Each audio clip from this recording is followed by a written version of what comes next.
Hey, what's up, Dilio? Coming to you live once again, talking about the MPC 3 software as I do more research and as I enjoy talking about this platform that I use mainly. And for what I understand, the software, there will be no software version of this for the rest of the 2024 year. That could change, or it may not change, but it's sort of disappointing that there isn't really a software version available for this beta. I could be wrong. Anything is possible. So what I'm going to do is sort of kind of maybe turn this area back here where I have my MPC 1 into that MPC 3 software workbench or test bench, beta bench, whatever you want to call it. Just out. How do you feel about that? Do you think that Akai should have waited and allowed a software version to be tested as well? Or do you think they're going in the right direction, giving us a little bit, but not really the whole pie? I really work primarily as a software user for this platform, except for when I'm in the field.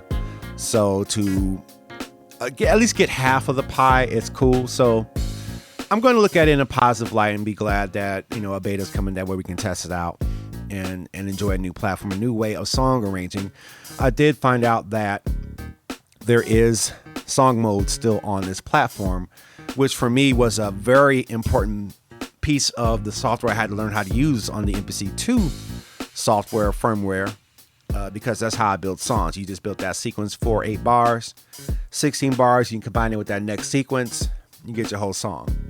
So I see that feature is still there, but now with the arranger, you can now take your sequence and then just extend it out, copy and duplicate it out as long as you want to. You get to the whole full song list, and then you can cut and trim and add what you want to add to it. So I think it's pretty cool. I'm very curious about the audio limitations working with this platform in standalone mode, because in the 2.0 software, you have 8 audio tracks per sequence. And so in my case, I was trying to turn the MPC into sort of like my live backing track box, but I had to break stuff down into 8 audio tracks to make it work. And then sometimes those full audio tracks would not work. And I don't think 8 audio tracks would fill up 2 gigabytes of RAM. I don't think so. If they're all, like, say for instance, if they're all 3 minutes long.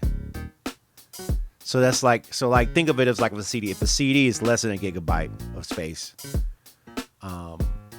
and your audio tracks are 3 minutes long, so that's 3 times 8. So that's 24 minutes of audio data.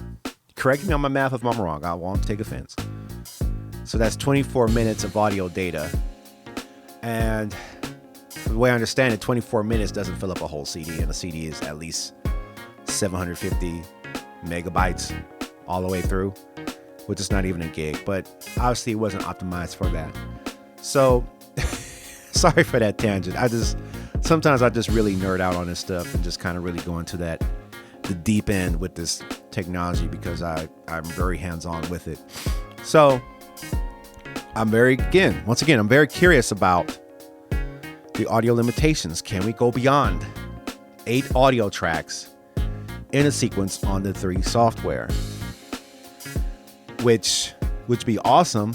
Would be a challenge, considering that when I track background vocals, when I really want to go all out, it's 16 tracks of vocals. There's like 4 parts for each 3. There's like 4 parts of audio tracks for 3 parts of harmony. And that's just the basic. That's just the basic stuff. So if the MPC Standalone can handle all that on top of drum sequencing and the plugins, we got a monster on our hands. That's going to be a whole lot of fun to work with. And obviously when I get my hands on that 3, I'm going to try and break it.